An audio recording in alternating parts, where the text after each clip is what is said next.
से balance credibility, यो हो ABC news. म रविन्द्र पौडेल। कार्यक्रम हो अपरेसन बिग न्यूज।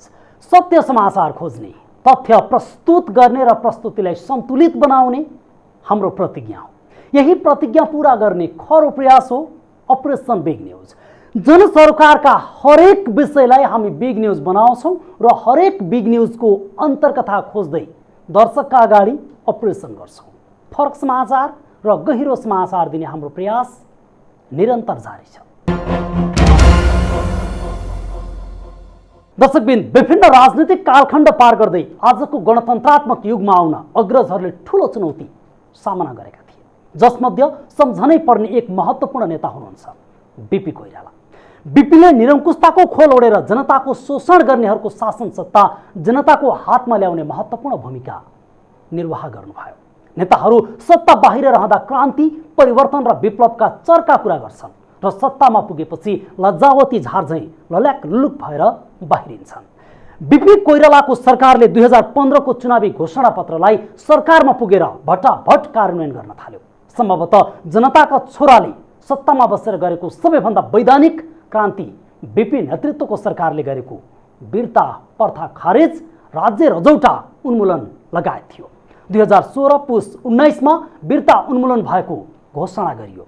राणाकालीन शोषणको सबैभन्दा बलियो जग वीरता प्रथामाथि बीपी सरकारले क्रान्तिकारी हस्तक्षेप गर्यो वैधानिक रूपमा। दर्शकबिन, आज हामी बीपी कोइरालाको स्मृति दिवस र बीपीका अनुयायीमा आएको चरम विचलनको अपरेसन गर्नेछौँ कार्यक्रम बिग न्यूजमा। राष्ट्रियता, प्रजातन्त्र र समाजवादको नारा लगाउने कांग्रेस जन बीपी कोइरालाको परिकल्पना र त्यागको स्वाद चाखिरहेका छन्। कोइराला मार्क्सवादको छायाबाट प्रजातान्त्रिक समाजवाद उन्मुख समाजको परिकल्पना गर्नुहुन्थ्यो। त्यसकारण कोइराला कांग्रेस कम्युनिस्ट सबैको साझा नेताको रूपमा स्थापित हुनुभयो। कोइरालाको बारेमा मात्रै अध्ययन गर्ने हो भने पनि नेपाली राजनीति र त्यसको भविष्य बुझ्न सकिन्छ।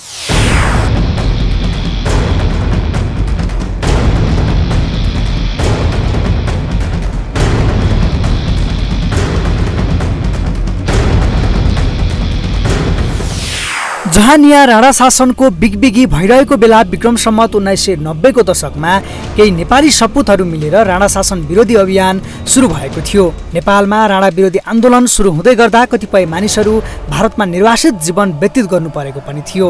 भारतबाटै सङ्गठित हुँदै राणा शासनको अन्त्य र प्रजातन्त्रको स्थापनाको निम्ति सङ्गठनहरू निर्माण हुने क्रम थियो। यस्तैमा प्रजातान्त्रिक आन्दोलनमा संलग्न केही व्यक्तित्वहरूको संलग्नता सहित विश्वेश्वर प्रसाद कोइराला समेत सहभागी भई प्रजातान्त्रिक आन्दोलन सुरु भएको थियो। प्रजातान्त्रिक आन्दोलनले सफलता पायो, देशमा प्रजातन्त्रको स्थापना भयो। बीपी कोइरालाले देशलाई समाजवादी बाटोमा हिँडाउने आन्दोलनको बाटो देखाउनु भयो। प्रजातान्त्रिक समाजवादको बाटोमा देशलाई लानुपर्छ भन्ने बाटो उहाँले देखाउनु भएको थियो। प्रजातन्त्रको स्थापनार्थ विक्रम सम्वत 2004 सालमा नेपाल राष्ट्रिय कांग्रेस र नेपाल प्रजातान्त्रिक कांग्रेसको एकीकरणबाट नेपाली कांग्रेस बनेको थियो। हाल नेपालको सबैभन्दा पुरानो राजनैतिक पार्टी नै नेपाली कांग्रेस हो। नेपालमा राष्ट्रियताको संरक्षण र सम्वर्धन गर्दै प्रजातान्त्रिक समाजवाद स्थापना गर्न भन्दै बीपी कोइराला लगायतको अग्रणी व्यक्तित्वहरूले नेपाली कांग्रेसको स्थापना गर्नुभयो। जतिखेर देशमा जहानिया राणा शासनको बिगबिगी थियो, जनतालाई दोस्रो दर्जाको नागरिकको रूपमा शोषण, दमन, अन्याय र अत्याचार गरिन्थ्यो। त्यो परिस्थितिमा जनताको हक अधिकारको निम्ति आवाज उठाउने कोही थिएनन्। राणा शासन विरुद्ध आवाज जसले उठाउँथ्यो त्यसको हत्या वा निर्वासन निश्चित प्राय थियो। त्यस्तो परिस्थितिमा बीपी कोइरालाले विद्रोहको आवाज बोल्नुभयो, प्रजातन्त्रको आवाज बोल्नुभयो, मानिसहरूलाई सङ्गठित गर्नुभयो, राणा शासनको विरुद्ध आवाज उठाउनुभयो र प्रजातन्त्रको बिगुल फुक्नुभयो। बहुआयामिक व्यक्तित्व छ उहाँको र प्रजातन्त्रको लागि उहाँले ठुलो सङ्घर्ष गर्नुभएको छ, ठुलो नेतृत्व गर्नुभएको छ। त्यो भन्दा पनि त्यो सँगसँगै एउटा चाहिँ नेपाललाई समाजवादी राष्ट्रको रूपमा मार्गदर्शन गर्नुभएको छ होला। अब त्यो बाटोमा हामी पुग्न सकेको छैन होला, तर पनि समाजवाद मात्रै एउटा प्रजातान्त्रिक समाजवाद मात्रै एउटा राम्रो बाटो हो नेपालको लागि भनेर उहाँले एउटा मार्गदर्शन गर्नुभएको छ। अहिले नेपालको सबै राजनीतिक दलले यसलाई स्वीकारेको अवस्था छ। त्यसैले एउटा राजनीतिक उसमा चाहिँ एउटा मार्गदर्शनको रूपमा पनि उहाँलाई लिएको छ। बीपी कोइरालाले 2 अक्टोबर 1946 मा पटनाबाट प्रकाशित हुने द सर्च लाइट पत्रिका मार्फत भारतमा रहेका नेपालीहरूलाई सङ्गठित गर्ने उद्देश्यले नेपालीहरूको अखिल भारतीय सङ्गठन निर्माणका निम्ति गरेको आह्वानबाट काङ्ग्रेस जन्मको प्रारम्भ भएको पाइन्छ। उहाँको सक्रियतामा कार्तिक 15 2003मा बनारसमा बस्ने नेपालीहरूलाई सङ्गठित गरी बाबु समानका पिताजी कृष्ण प्रसाद कोइरालाका समकालीनदेखि सङ्गठित गरी बाबु समानका देवी प्रसाद सापकोटाको सभापतित्वमा अखिल भारतीय नेपाली राष्ट्रिय काङ्ग्रेस नामक संस्थाको बनारसमा स्थापना गरिएको थियो। पछि प्रजातान्त्रिक आन्दोलनमा सम्बद्ध विभिन्न नेताहरू मिलेर नेपाल प्रजातन्त्र काङ्ग्रेसको स्थापना भयो। एकीकरण गर्ने हेतु साथ यी दुई पार्टीको संयुक्त अधिवेशन 27 चैत्र 2006मा कलकत्तामा भयो। यसपछि नेपाली काङ्ग्रेस पार्टीको स्थापना भएको हो। नेपाली काङ्ग्रेसले सुरु गरेको सशस्त्र क्रान्तिको जगमा नेपालमा 2007 सालमा प्रजातन्त्रको स्थापना भयो। प्रजातन्त्रको स्थापनापछि नै नागरिकले अभिव्यक्ति स्वतन्त्रता पाए, स्कुल खुले, रेडियो नेपालको स्थापना भयो। 2008 मङ्सिर 1 गते मातृका प्रसाद कोइरालाको प्रधानमन्त्रीत्वमा नेपालको पहिलो नागरिक मन्त्रीमण्डल बनेको थियो। 2009 सालमा 9औं महाधिवेशनले बिपी कोइरालालाई पार्टीको सभापतिमा चयन गर्यो। 2012 सालमा सुवर्ण शमशेर पार्टीको सभापति बने र त्यही बेलादेखि नेपाली काङ्ग्रेसले समाजवादी धारको विकास गरेको हो।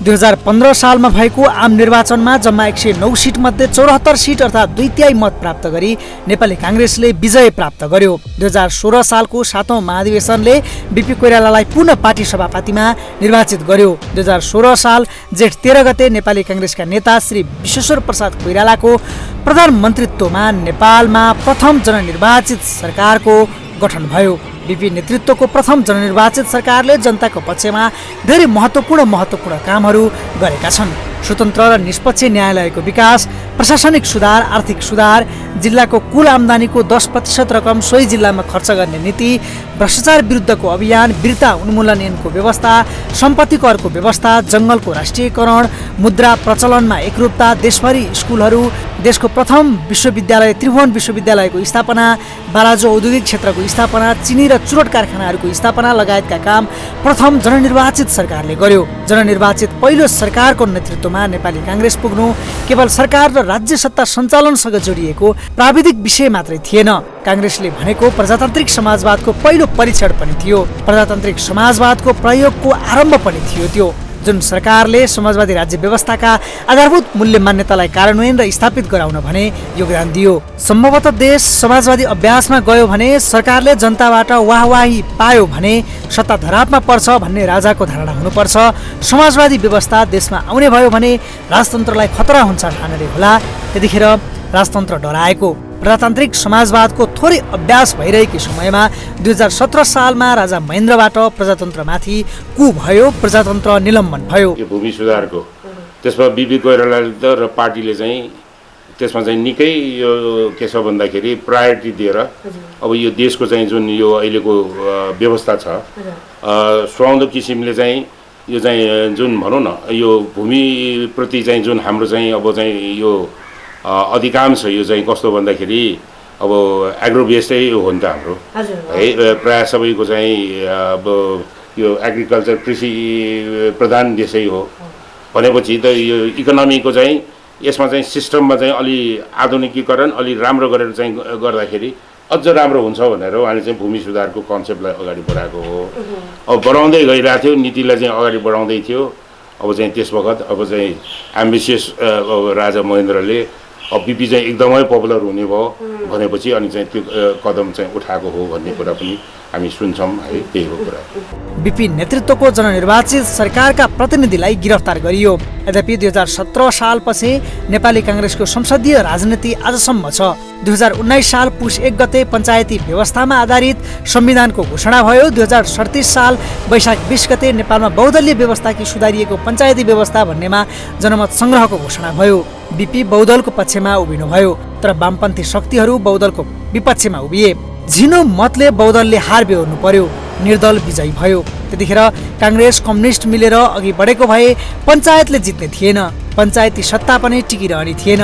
यसले नेपाली राजनीतिमा प्रजातान्त्रिक र वामपन्थी धार मिल्न सके मात्रै अग्रगामी परिवर्तन सम्भव छ भन्ने शिक्षा दियो। अन्ततः 2046 साल फागुन 7 देखि चैत्र 26 सम्म वाम प्रजातान्त्रिक शक्तिहरूको सहकार्यमा नेपालमा जनआन्दोलन भयो। 2046 साल चैत्र 26 गते राजा वीरेन्द्रद्वारा नेपाली काङ्ग्रेसका कृष्णप्रसाद भट्टराई, गणेशमान सिंह, गिरिजाप्रसाद कोइराला, सहना प्रधान र राधाकृष्ण मैनालीलाई सहमतिको लागि बोलावट भयो। सोही दिन भएको सहमतिमा निर्दलीय पञ्चायती व्यवस्थाको अन्त्य र प्रजातन्त्रको पुनर्बहाली भयो। जनआन्दोलन सफलतापूर्वक सम्पन्न भयो। बीपी कोइरालाले जीवनभर प्रजातन्त्रको निम्ति लड्नुभयो। नेपालमा प्रजातन्त्रको सूत्रपात गर्न योगदान दिएर त्यसलाई कार्यान्वयनसम्म गराउन अतुलनीय योगदान दिनुभएको बीपी कोइराला नेपाली राजनीतिमा एउटा अमर नाम लेखाउन सफल हुनुभयो।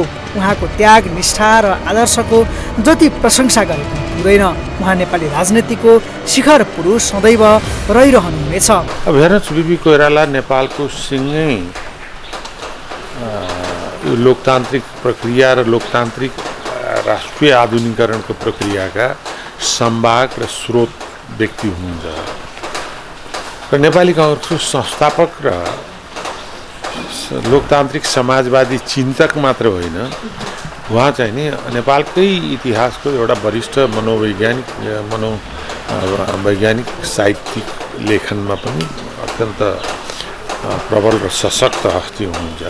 त्यस कारण बीपी कोइरालालाई सम्झिँदाखेरि उहाँको निरन्तर समाजवाद, लोकतन्त्रप्रतिको प्रतिबद्धता र साहित्यप्रतिको उहाँको चाहिँ नि विशिष्ट योगदान र सिङ्गै नेपाली काङ्ग्रेस निर्माण र लोकतान्त्रिक पद्धति, लोकतान्त्रिक संस्कार, लोकतान्त्रिक संस्कृतिलाई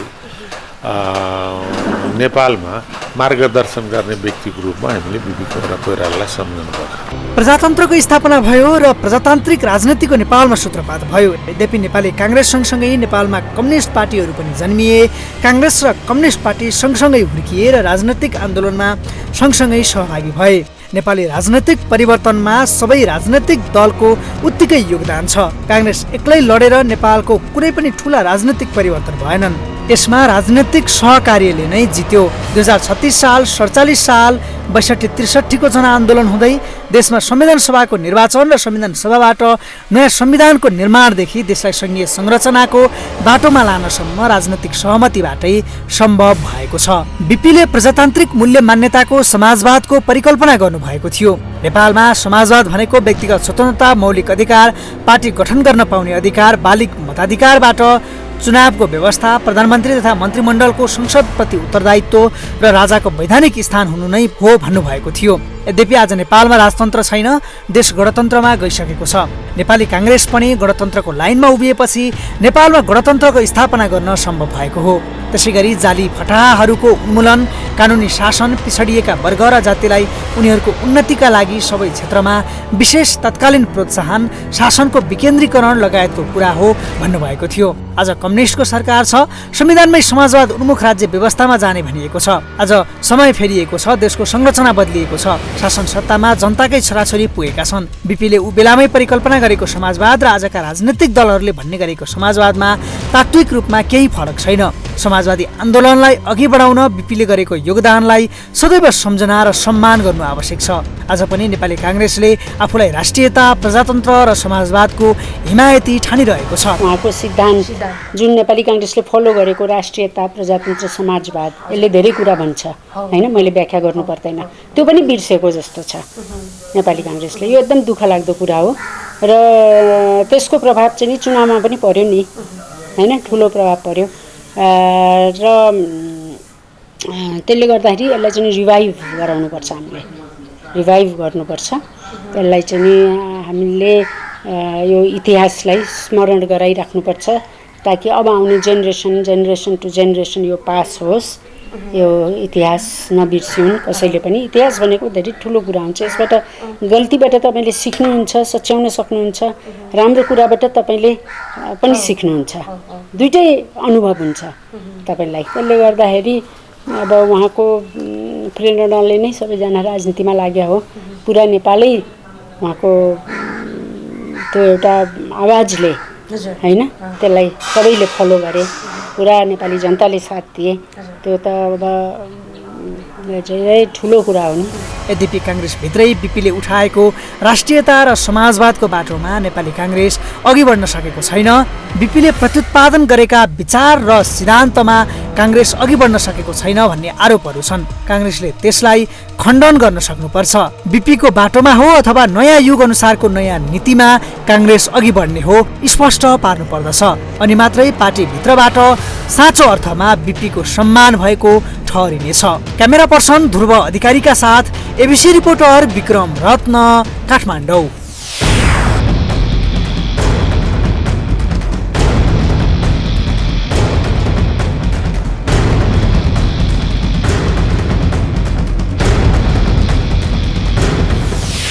नेपालको संविधानमै समाजवाद उन्मुख राज्य व्यवस्था स्थापनार्थ भनिएको छ। बिपी कोइरालाले उतिखेरै समाजवादी राज्य व्यवस्था स्थापना हुनुपर्छ भन्ने व्याख्या गर्नुभएको थियो। आज सरकार र सत्ताको नेतृत्व वामपन्थीको हातमा छ। तथापि वामपन्थीले भन्ने गरेको र बिपीले भन्नुभएको समाजवादको आधारभूत पक्ष एउटै छ। यसर्थ समाजवादी आन्दोलनमा बिपीको योगदान अतुलनीय रहेको छ। तर स्वयं बिपीले नेतृत्व गर्नुभएको पार्टीमा भने बिपीको विचार अनुसरण नभएको आरोप पनि बेला बेला लाग्ने गरेको छ। ब्रेकपछि स्वागत छ, तपाईँ बिग न्युजमा हुनुहुन्छ। दर्शकबिन, आज हामी बिपी कोइरालाले नेपाली प्रजातान्त्रिक आन्दोलन र सिङ्गो राजनीतिमा दिनुभएको योगदानको विषयमा चर्चा गरिरहेका छौँ। साथसाथै उहाँको व्यक्तिगत र राजनीतिक जीवनीको उतार चढावको विषयमा पनि हामी केन्द्रित भएका छौँ।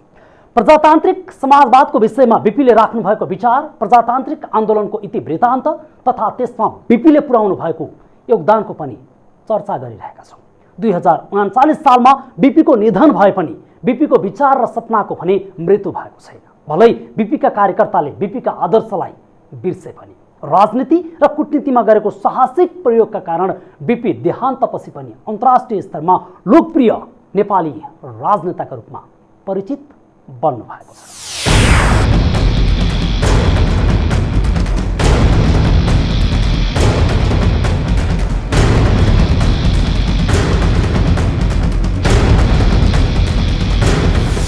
जीवनभर प्रजातन्त्रका लागि लडेका बिपी शालीन, सुझबुझ र गम्भीर चिन्तन, अदम्य साहसी नेता भएकै कारण उहाँ नेपाली राजनीतिमा समेत चम्किलो ताराका रूपमा परिचित हुनुहुन्छ। राणा शासनको अन्त्यसँगै 36 वर्षको उमेरमा गृहमन्त्री बन्नुभएका कोइराला 2015 सालको आम निर्वाचनमा नेपाली कांग्रेसले 2/3 स्थान प्राप्त गरेपछि पहिलो जननिर्वाचित प्रधानमन्त्री बन्नुभएको थियो। नेपालको प्रजातान्त्रिक समाजवादी आन्दोलनका प्रतीकको रूपमा बिपीको परिचय नै बनेको थियो। 2034 सालमा मेलमिलापको नीति लिएर भारतबाट नेपाल फर्कनु भएका बिपीले नेपाली राजनीतिमा नयाँ अध्याय सुरु गर्नु भएको थियो। त्यो हो राष्ट्रिय मेलमिलापको नीति। उहाँले विक्रम सम्वत 1989 मा भारतको बनारसबाट उच्च माध्यमिक शिक्षा, बनारस हिन्दू विश्वविद्यालयबाट राजनीति तथा अर्थशास्त्र विषयमा स्नातक तथा कलकत्ता विश्वविद्यालयबाट कानुनमा स्नातकोत्तर गर्नु भएको थियो। विद्यार्थी हुँदा पनि उहाँ राजनीतिमा लागेकै कारण सन् 1942 देखि 1944 सम्म भारत स्थित ईस्ट इन्डिया सरकारले जबरजस्ती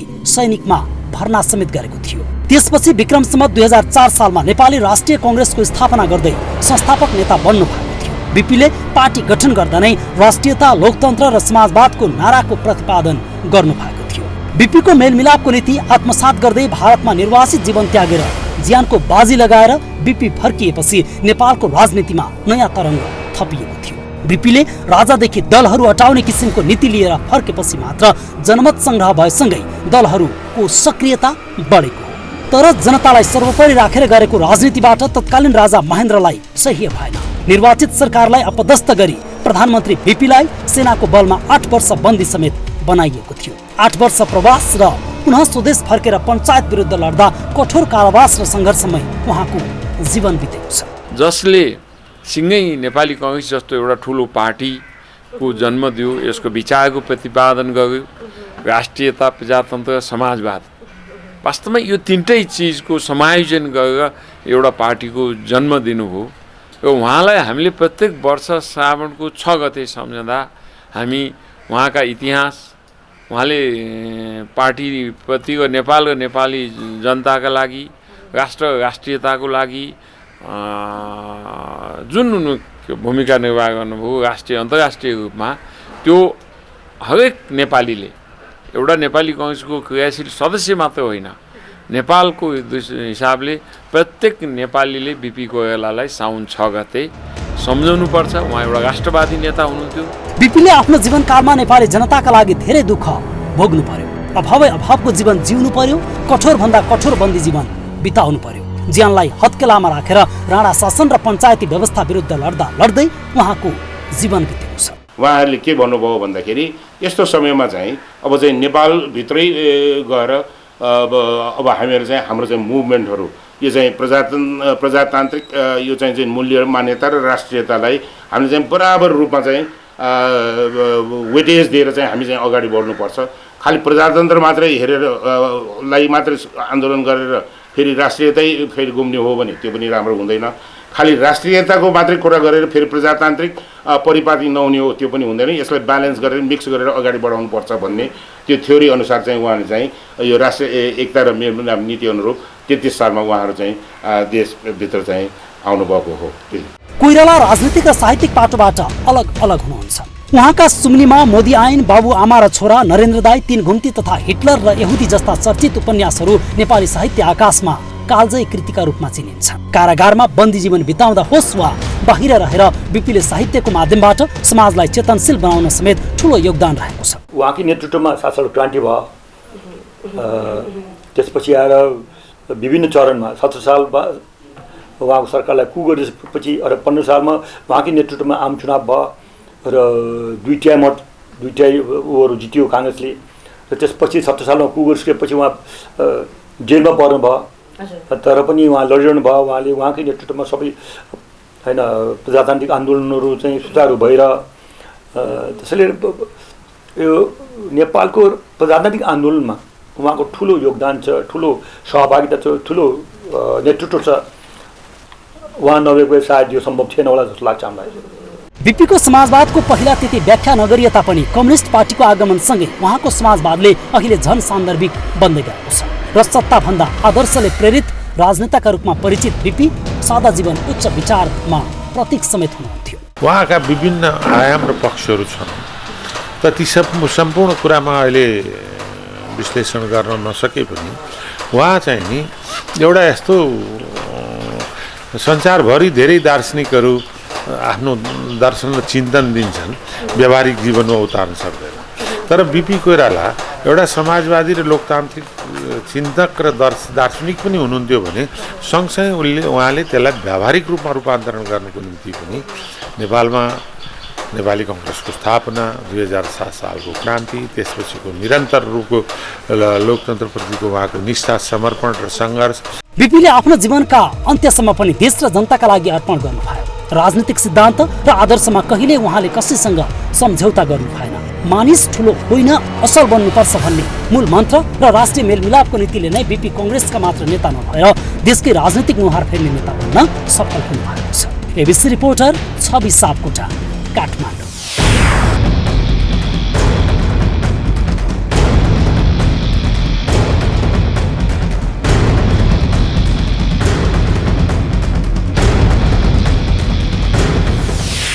नेताहरूले देखाएको गुटबन्दीको नीति र फडानी गर्ने व्यवहारले बिपी स्मृति दिवस मात्रै होइन, बिपीको नीति र सिद्धान्त नै काङ्ग्रेसभित्र हराउन खोजे झैँ देखिन्छ। पार्टीको नीति र बिपीको नीतिमा आकाश जमिनको अन्तर आइसकेको छ। बिपीले परिकल्पना गरेको समाजवाद, बिपीले देखेको पार्टी, देश र जनता एवं वर्तमान कङ्ग्रेसका नेताहरूको गतिविधिमा छेउटुप्पो पनि भेट्न नसक्ने अवस्था छ। आफ्ना आदरणीय नेतालाई सम्झिन त कङ्ग्रेसी नेताहरूलाई 12 बज्छ भने ती नेताको विचारमा पार्टी चलेको छ भनेर कसरी विश्वास गर्ने? अपरेसन आज सकिन्छ। भोलि अर्को बिग न्युजको अपरेसन गर्नेछौँ। तपाईँ एबिसी न्युज सँगै रहनुहोला। नमस्ते।